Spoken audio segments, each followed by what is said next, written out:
ہاں غلام تھے بیچارے یا نوجوان تھے. نوجوانوں پر بزرگوں کو خود ہی حق حاصل ہوتا ہے، جو چاہے کرے. اور غلام تو ملکیت ہوتا ہے، زندہ ذبح کر دے تبھی کوئی پوچھنے والا نہیں. تو جو بیت رہی تھی بلال پر، ابو فقیہ پر، زنیرہ پر، جو ان پر بیت رہی تھی، جو خباب پر بیت رہی تھی، جس طرح ہلاک کیا گیا ہے حضرت سمیہ کو، حضرت یاسر کو، یہ ساری تکلیفیں انہیں بھی تھی. لیکن کیا اس کا یہ بالواسطہ ایذا محمد کے لیے نہیں تھا صلی اللہ علیہ وسلم؟ آپ کے ساتھی، آپ کے جانثار. لیکن آپ ان سے بھی کیا کہیں، فصبروا فصبروا فصبروا. جب ابو جہل بدترین ٹارچر کر رہا تھا حضرت سمیہ اور حضرت یاسر کو رضی اللہ تعالی عنہما، آپ کے علم میں ہے کیسی کیسی ٹارچر کی ہے. جوان بیٹے کو باندھ دیا ایک ستون کے ساتھ، اس کی نگاہوں کے سامنے برہنہ کیا ہے ماں کو.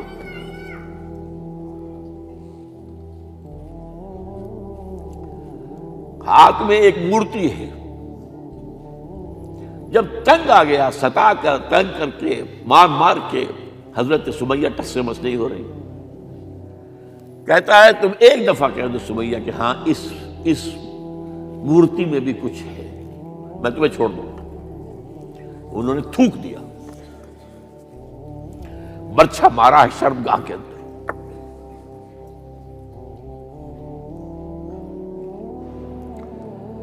کتنی تکلیف پہنچی ہوگی حضور کو. لیکن آپ گزر رہے، اصبروا یا آل یاسر فإن موعدکم الجنہ. اے یاسر کے گھر والوں صبر کرو، تمہارے استقبال کی تیاریاں ہو رہی ہیں جنت. یہ سیرت کوئی بناتا سناتا ہے، یہ سیرت. یاسر کے ساتھ کیا کیا ہے؟ 4 اونٹ نر سانڈ، اور ان کے ساتھ رسے باندھ کر ایک رسے سے ان کا ایک بازو باندھا، ایک سے دوسرا بازو، ایک سے ایک ٹانگ، دوسرے سے دوسری ٹانگ. انہیں دوڑایا ہے کہ پرکھتے اڑ جیسے قسم کے. یہ دین ایسے ہی قائم نہیں ہوا.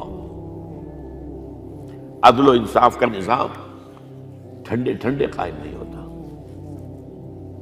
گھر میں آرام سے بیٹھے ہوئے قائم نہیں ہوتا.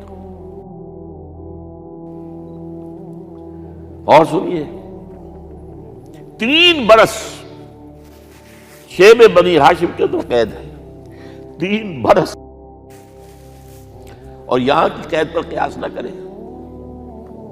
یہاں تو جیل میں کھانے کو ملتا ہے، راشن ملتا ہے، جیسا بھی ملتا تو ہے نا. اور لیڈروں کے لیے تو class A class B class ہے. اب تو ان کا تو لیڈر تو لوگ جب آتے ہیں جیل کاٹ کر معلوم ہوتا ہے کہ شاید کسی صحت افزا مقام سے تشریف لا رہے ہیں. وہاں کیا تھا؟ Total boycott.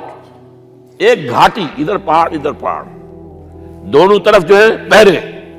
کوئی کھانے پینے کی چیز اندر نہیں جائے گی. اور پورا خاندان بنی ہاشم، وہ بھی کہ جو ایمان نہیں لائے، وہ قبائلی زندگی تھی نا. بنو ہاشم چونکہ حضور کو پشت پناہی چھوڑنے کو تیار نہیں ہوئے، ابو طالب نے آخری وقت تک بھی ساتھ نہیں چھوڑا. ہاں آخری وقت کے قریب ایک بات ہو گئی تھی. ایک مرتبہ تو ہوا کہ وفد آیا ہے قریش کا کہ اپنے بھتیجے کو روک لو، وہ ہمارے معبودوں کی توہین کرتا ہے. ابو طالب نے بلایا اور آپ سے کہا کہ یہ کچھ اپنے رویے کو بدلے. آپ نے فرمایا چچا جان، اب تو چاہے یہ میرے ایک ہاتھ پر سورج اور دوسرے پر چاند رکھ دے، میں اپنے اس مشن کو چھوڑ نہیں سکتا. یہ ہے استقامت. اور ابو طالب کے عین انتقال کے وقت جو معاملہ ہوا، جب وفد آیا ہے کہ ٹھیک ہے اب ہمارا جو ہے صبر کا پیمانہ لبریز ہو گیا ہے، اب ٹھیک ہے آ جاؤ میدان میں، تم بھی ساتھ چھوڑنے کو تیار نہیں ہو. ابو طالب نے بلایا آپ کو، بھتیجے مجھ پر اتنا بوجھ نہ ڈالو جو میں برداشت نہ کر سکوں.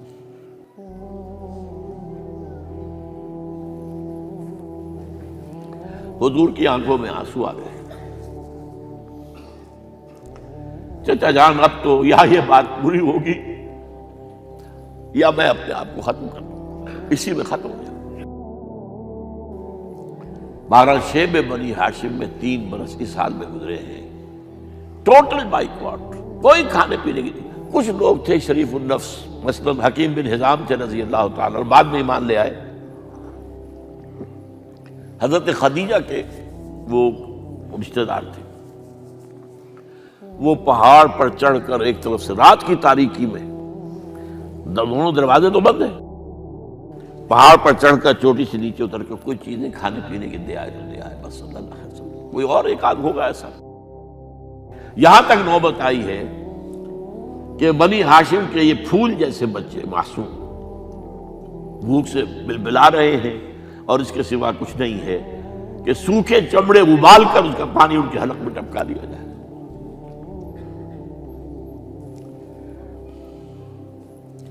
اور جو ہوا وادی طائف میں، جب مکے والوں نے فیصلہ کر لیا کہ آپ قتل کر لو، ابو طالب بھی فوت ہو چکے ہیں، اب کوئی اندیشہ نہیں، کوئی خانہ جنگی شروع نہیں ہوگی، کوئی انٹرا ٹرائبل وار نہیں ہوگی، تو آپ طائف گئے ہیں۔ شاید وہاں کے 3 سردار تھے بڑے، اور یہ طائف اصل میں قریشی کا سمجھیے کہ یہ ان کا گرمیوں کا یہ صحت افزا مقام تھا۔ یہ تمام جو سردار تھے مکے کے، ان کی جائیدادیں وہاں تھی، باغات تھے، اور وہاں کے بھی 3 سردار تھے، تو شاید ان میں سے کسی کو اللہ توفیق دے دے۔ وہاں گئے ہیں اور صرف ایک ساتھ ہیں، حضرت زید بن حارثہ، حضرت ابو بکر بھی ساتھ نہیں، سائے کی طرح ساتھ رہنے والا بھی ساتھ نہیں تھا۔ وہاں جا کر جو آپ نے تینوں سے بات کی ہے، تینوں نے وہ باتیں کہی ہیں جو کلیجے کو چیر جائیں۔ تمہارے سوا کوئی اللہ کو نہیں ملا تھا رسول بنانے، جاؤ چلے جاؤ۔ ایک کہتا ہے فوراً چلے جاؤ یہاں سے، اس لیے کہ ہو سکتا ہے کہ تم سچے ہو تو کہیں میں تمہاری توہین نہ کر دوں، اور یہ بھی ہو سکتا ہے تم جھوٹے ہو تو جھوٹے کو میں منہ نہیں لگانا چاہتا۔ 3 دن کی یہ سختی، اور اس میں کیا ہو رہا ہے، اسٹریٹ ارچنز جو کہلاتے ہیں ہمارے یہاں، ٹھوکرے گلیوں کے، انہیں اشارہ کر دیا ذرا ان کی خبر لو، اب وہ پتھراؤ کر رہے ہیں۔ جیسے ہمارے ہاں کوئی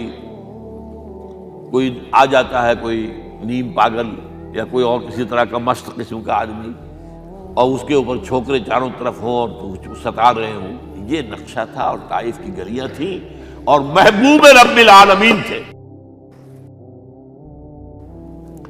ادھر سے پتھر آ رہے ہیں تو زید بن حارثہ رکاوٹ بن گئے، لیکن پیچھے سے آ رہے ہیں، وہ کیسے روکیں گے؟ پیچھے جاتے ہیں تو ادھر سے آ رہے ہیں۔ جسم لہو لہان ہے، خون رس رس کر زخموں سے جوتیوں میں آ کے جم گیا ہے۔ پھر وہاں سے آپ نکل کر گئے ہیں، ایک باغ میں تھوڑی سی پناہ لی ہے تھوڑی دیر کے لیے، جوتے بڑی مشکل سے اترے ہیں، خون جمع ہوا، اور وہ جو پھر دعا نکلی ہے آپ کی، وہ کلیجے کو چیر جانے والی ہے۔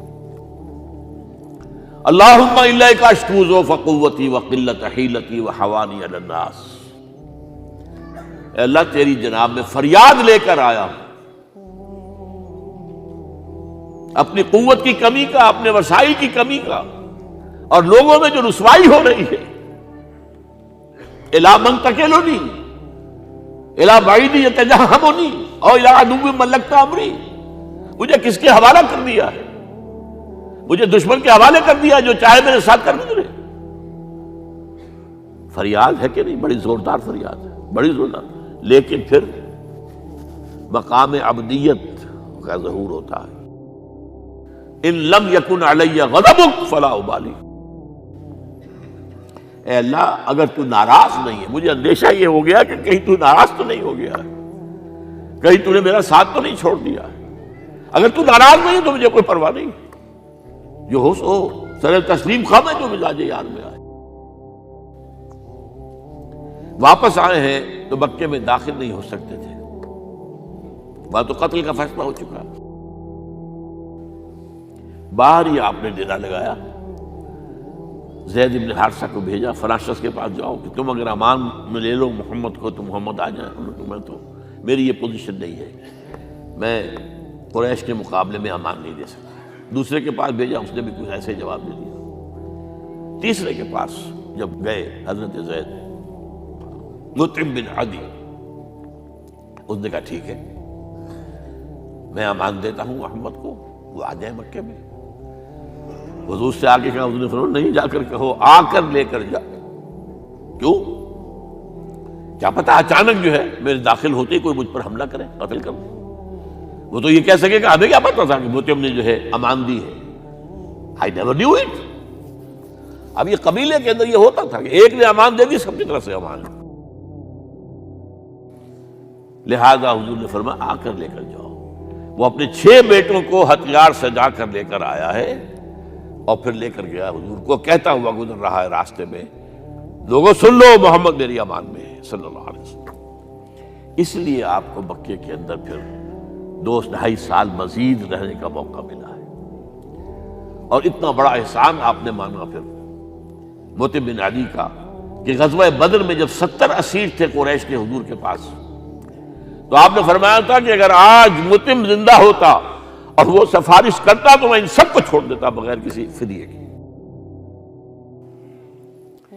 بہرحال یہ چند باتیں میں نے آپ کو بتائی، باقی تو یہ کہ غار ثور ہے کیسی کیسی، اور پھر غزوہ بدر سے پہلے کی رات ہے، اور وہ آپ کا زندگی کا طویل ترین سجدہ ہے اس میں، جہاں تک یہ الفاظ بھی آپ نے کہہ دیا، اللہ اگر کل یہ جو 313 یہاں جمع ہیں اگر یہ ختم ہو گئے تو پھر قیامت تک تیرا نام لینے والا کوئی نہیں ہوگا، میں آخری رسول اور میری یہ 15 برس کی کمائی ہے۔ اس پر کہا حضرت ابوبکر نے، وہ پہریدار کی حیثیت سے کھڑے تھے، کہ حسبک حسبک حضور بس کیجئے بس کیجئے۔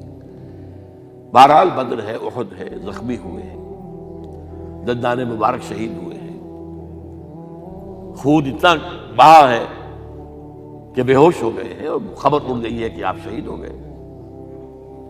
یہ سب کچھ، اور سب سے بڑھ کر حمزہ کی لاش سامنے آئی۔ کیسی لاش؟ ناک کٹی ہوئی ہے، کان کٹے ہوئے ہیں، پیٹ چاک کر کے کلیجہ چبایا ہوا ہے۔ کس طرح برداشت کیا ہوگا آپ نے؟ اپنے اوپر تاری کر کے دیکھیں، یہ حمزہ کون ہے؟ چچا ہے، دودھ شریک بھائی ہے، خالہ زاد بھائی ہے، ساتھ کا کھیلا ہوا ہمجولی ہے، اور اس کی لاش ہے۔ جو قلب اطہر پر بیت رہی تھی وہ مدینے میں آ کر ایک بڑا ماحول بدلا ہوا تھا، تب وہ بات سامنے آ گئی۔ جب آپ مدینے واپس تشریف لائے ہیں تو ظاہر بات ہے کہ زیادہ انصار کے لوگ تھے جو شہید ہوئے تھے۔ بدر میں مہاجرین تو میرے خیال ہے 1/4 تھے نمبر کے اندر، 3/4 تو انصاری تھے۔ اسی طریقے سے احد کے اندر معاملہ ہے، تو مختلف گھروں سے عورتوں کے بین کرنے کی آوازیں آ رہی تھی، اس لیے کہ اس وقت تک بین کرنا حرام نہیں قرار دیا گیا تھا، ممنوع نہیں تھا۔ آوازیں سن کر حضور کی زبان مبارک سے نکل گیا، اما حمزہ تو فلا بواکی لہو، ہائے حمزہ کے لیے تو کوئی رونے والی بھی نہیں ہے۔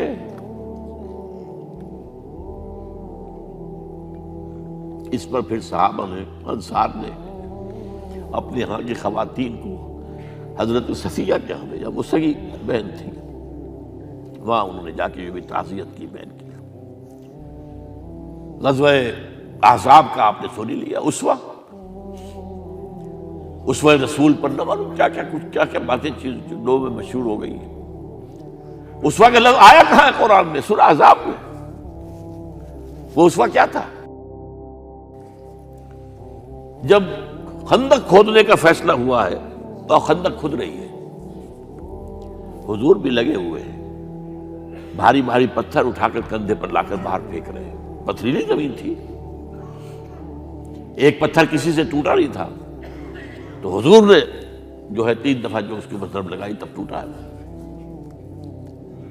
لیکن یہ کہ کئی دن کے فاقے ہو چکے تھے، کھانے کو کچھ نہیں، پورا محاصرہ تھا، 12,000 کا لشکر گھیرے ہوئے، یہاں تک کہ آپ کو معلوم ہے کہ گھروں کے اندر بیت الخلا تو نہیں ہوتے، باہر جاتے تھے قضاء، اس کا کوئی امکان نہیں۔ شدید ترین آزمائش جو ہوئی ہے اس کا نتیجہ ایک طرف یہ نکلا کہ منافقین کا نفاق ان کی زبانوں پر آ گیا۔ قرآن مجید میں ہے یہ انہی آیات میں، ما وعدنا اللہ ورسولہ الا غرورا، ہمیں تو اللہ اور اس کے رسول نے دھوکہ دے کے مروا دیا۔ ہم سے کہا تھا کہ قیصر و کسریٰ کے خزانے تمہارے قدموں میں آئیں گے، اور حال یہ ہے کہ اب رفع حاجت کے لیے باہر نہیں جا سکتے، کھانے کو کچھ نہیں۔ اس وقت کچھ صحابہ آئے ہیں حضور صلی اللہ علیہ وسلم سے، دیکھیے فاقے سے کمر دوہری ہوئی جا رہی ہے، ہم نے اپنے پیٹوں پر پتھر باندھے ہوئے، چادروں کے ساتھ پتھروں کسا ہوا تاکہ کمر سیدھی رہے۔ حضور نے اپنا کرتا مبارک اٹھا کر دکھایا، 2 پتھر بنے۔ یہ ہے اسوہ، یہ ہے آپ کی سنت، آپ کا اسوہ حسنہ۔ لیکن اس اسوہ حسنہ سے فائدہ کون اٹھا سکتا ہے؟ لقد کان لکم فی رسول اللہ اسوۃ حسنۃ لمن کان یرجو اللہ والیوم الآخر وذکر اللہ کثیرا۔ اسوہ تو اپنی جگہ ہے، قرآن میں ہدایت سب کے لیے، ھدی للناس، لیکن فائدہ اٹھائیں گے صرف متقین، ھدی للمتقین ہے سب کے لیے، اسوہ سب کے لیے ہے، لیکن استفادہ وہی کر سکے گا جو 3 شرطیں پوری کرے: اللہ اور یوم آخر پر ایمان، اور اللہ کا ذکر کثرت کے ساتھ کرے۔ بہرحال یہ میں نے آپ کے سامنے اس حوالے سے رکھا ہے، یہ اسوہ جو ہے حضور کا، یہ ہم پر اتمام حجت ہے۔ دیکھیے نوٹ کیجئے، پوری نوع انسانی پر اتمام حجت، اسلام کا نظام عدل اجتماعی جو قائم کر کے دکھا دیا، حجت قائم۔ اسے انگریزی میں کہتے ہیں اٹس ڈویبل، کیا جا سکتا ہے، یہ کام ہو سکتا ہے، اس لیے کہ زمین پر قدم بقدم چل کر یہ انقلاب آیا، محنت سے آیا، مشقت سے آیا، ایثار سے آیا، قربانیوں سے آیا، تکلیفیں جھیل کر آیا، صبر و مصابرت سے آیا، استقامت و مقاومت سے آیا۔ یہاں پر معجزوں کی کار فرمائی نہ ہونے کے برابر ہے۔ یہاں دھوپ سے بچانے کے لیے کوئی اللہ نے صاحبان نہیں دیا، ظل اللہ علیکم الغمام، اور بھوک سے بچانے کے لیے من و سلوہ نازل نہیں ہوئے۔ غزوہ تبوک میں ایسا بھی ہوا ہے کہ 3 مجاہدین کا 24 گھنٹے کا راشن ایک کھجور، ایک نے منہ میں رکھی، کچھ چوس لی، کچھ گلوکوز چلا گیا اس میں سے، دوسرے کو دے دی، اس نے چوس لی، پھر تیسرے کو دے دی۔ من و سلوہ نازل نہیں ہوئے۔ محنت، مشقت، ایثار، قربانی، صبر، مصابرت، استقامت، مقاومت، یہ ہے اسوہ رسول۔